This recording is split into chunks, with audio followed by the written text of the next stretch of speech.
కేంద్రంలో బీజేపీ నేతృత్వంలో ఉన్నటువంటి ఎన్డీఏ ప్రభుత్వం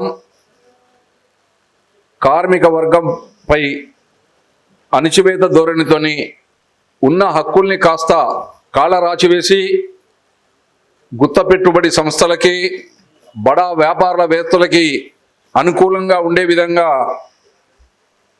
దేశంలో ఉన్నటువంటి 29 కార్మిక చట్టాలను సవరించి క్రోడీకరించి క్లస్టర్లుగా మార్చి లేబర్ కోడ్ల పేరుతోని భారత కార్మిక వర్గంపై రుద్దడానికి ప్రయత్నం చేసిన విషయం మీకు తెలుసు. మన కార్మిక సంఘాలు దేశవ్యాప్తంగా చేపట్టిన నిరసన కార్యక్రమాల మూలంగా లేబర్ కోడ్ల యొక్క అమలును వాయిదా వేస్తూ వచ్చింది. కానీ ఇటీవలనే లేబర్ కోడ్ల అమలు నోటిఫికేషన్ జారీ చేయడం జరిగింది. ఏప్రిల్ 1వ తేదీ నుండి ఈ యొక్క లేబర్ కోడ్లు దేశంలో అమలు జరుగుతాయి అనే విధంగా నోటిఫికేషన్ జారీ చేయడం జరిగింది. కాబట్టి దానికి వ్యతిరేకంగా మన కేంద్ర కార్మిక సంఘాలు ఇచ్చినటువంటి పిలుపు మేరకు వచ్చే నెల 12వ తేదీన తలపట్టిన సార్వత్రిక సమ్మెకు సన్నాయత్తంలో భాగంగా ఈరోజు ఇక్కడ రాష్ట్ర సదస్సు నిర్వహించడం జరుగుతూ ఉన్నది. దేశంలో ఉన్నటువంటి ప్రభుత్వ రంగ సంస్థల్ని నిర్వీర్యం చేస్తూ పెట్టుబడుల ఉపసంహరణ ఒక పక్క కొనసాగిస్తూనే బిఎస్ఎన్ఎల్ లాంటి ఒక పెద్ద ప్రభుత్వ రంగ సంస్థను ఒకే కలంపోటుతోని 98,000 మంది ఉద్యోగుల్ని ఇంటికి సాగనంపినటువంటి ఒక చర్య ఈ ఎన్డీఏ ప్రభుత్వం చేపట్టింది. దేశంలో ఇండియన్ రైల్వేస్ తర్వాత పెద్ద ఇన్ఫ్రాస్ట్రక్చర్ కలిగినటువంటి సంస్థ ఏదైతే ఉందనంటే బిఎస్ఎన్ఎల్. 4G 5G అమలు చేయడానికి ఎయిర్టెల్ కానీ జియో సంస్థల దగ్గర లేని యొక్క ఇన్ఫ్రాస్ట్రక్చర్ మన బిఎస్ఎన్ఎల్ దగ్గర ఉంది. కానీ ఇన్ఫ్రాస్ట్రక్చర్ లేదని, మ్యాన్ పవర్ లేదని వాటి యొక్క అమల్ని ఆ స్పెక్ట్రాన్ని అమ్మివేసి జియో సంస్థకి, ఎయిర్టెల్ లాంటి సంస్థలకి లాభం చేకూర్చే విధంగా మరి కేంద్రం చర్యలు చేపట్టింది. ఇక ఇప్పుడు కనుక ఈ లేబర్ కోడ్లు అమల్లోకి వస్తే కొద్దో గొప్ప కార్మికులకు రక్షణగా కలిగినటువంటి చట్టాలన్నీ కూడా నిర్వీర్యమైపోతా ఉన్నాయి. మన దేశానికి స్వాతంత్ర్యం రాకముందే ట్రేడ్ యూనియన్ యాక్ట్ వచ్చింది. Trade union act 1926. అప్పుడే ఒక 7 కార్మికులు కలిసి యూనియన్ పెట్టుకోవచ్చు అనేటువంటి ఒక హక్కుని బ్రిటిష్ ప్రభుత్వం కల్పిస్తే ఈరోజు కార్మిక సంఘాలను రిజిస్ట్రేషన్ చేసుకునేటువంటి ఒక హక్కును కాలరాచి వేస్తూ మన లేబర్ కోడ్లను తీసుకొని వచ్చింది. ఇప్పుడు కొత్తగా లేబర్ కోడ్లు అమలైతే ఎవరు కార్మిక సంఘాలని పెట్టలేరు. యాజమాన్యాలు అనుమతిస్తే తప్ప కార్మిక సంఘాలను రిజిస్ట్రేషన్ చేసుకునే అనుమతి లేదు. మినిమం 100 మంది ఉంటే తప్ప కార్మిక సంఘం పెట్టుకునే పరిస్థితి లేదు. ఇట్లా కార్మికుల మీద అణచివేసే ధోరణితోని అనేక ఈ చట్టాల లోపల నిబంధనల్ని పొందుపరిచి తీసుకొచ్చారు.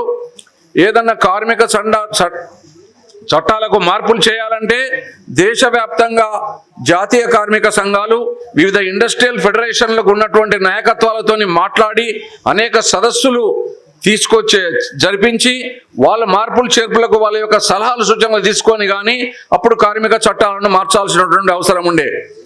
మన ఒక పరిశ్రమలో మనం స్టాండింగ్ ఆర్డర్స్ మార్చాలనుకుంటేనే ఇటు కార్మిక సంఘాలు ఒప్పుకుంటేనే ఒక స్టాండింగ్ ఆర్డర్ అనేది మార్పు జరుగుతుంది.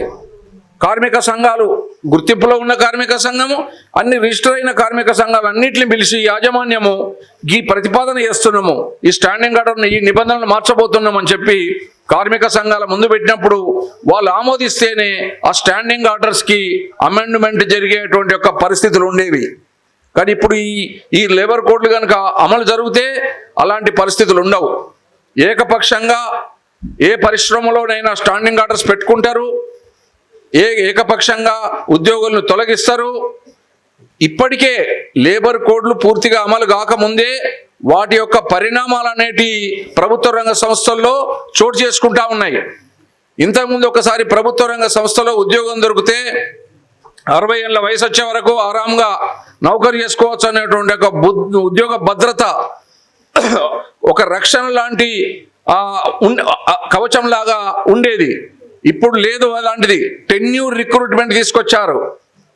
5 సంవత్సరాలు, 3 సంవత్సరాలు, 10 సంవత్సరాలు అని చెప్పి టెన్యూర్ రిక్రూట్మెంట్ తీసుకొచ్చి ఇప్పటికే వివిధ పరిశ్రమల్లో అమలు చేస్తూ ఉన్నారు.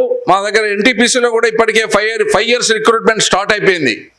అంతేందుకు దేశానికి రక్షణ కవచం, దేశ రక్షణలో తమ ప్రాణాలని సైతం పణంగా పెట్టేటువంటి ఒక ఆర్మీలో, ఆర్మ్డ్ ఫోర్సెస్లో కూడా ఈ రోజున అగ్నివీర్ పథకంతో 4 ఏళ్ళు పనిచేసి వాళ్ళు ఇంటికి పోయే పరిస్థితి ఈ రోజున ఎన్డీఏ ప్రభుత్వం తీసుకొచ్చింది.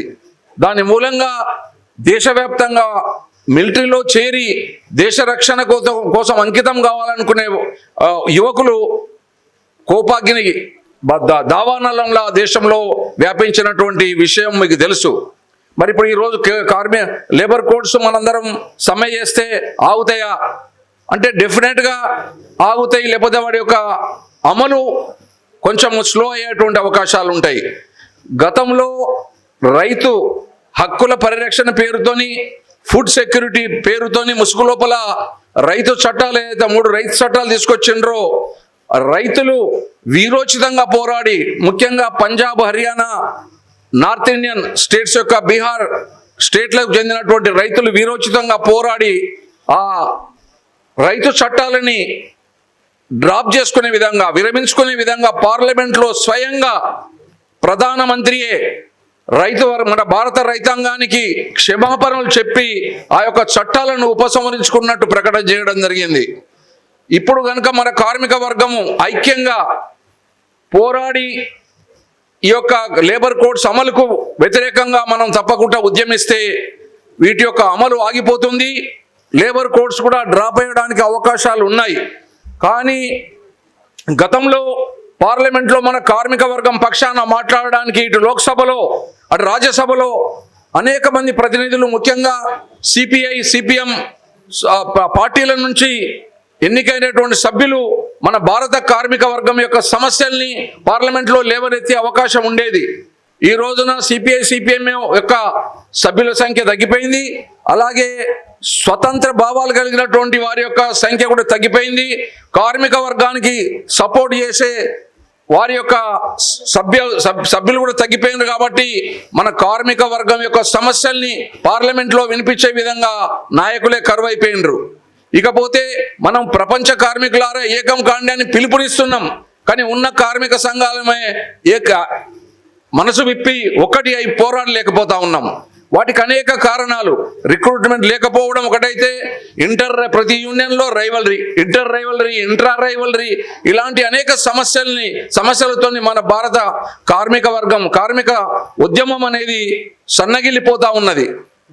ఇప్పుడు వీటన్నిటిని గురించి ఆలోచించి కార్మిక సంఘాలన్నీ కూడా ఏకీకృతం కావాల్సినటువంటి, యూనిఫికేషన్ కావాల్సినటువంటి సమయం కూడా ఆసన్నమైంది.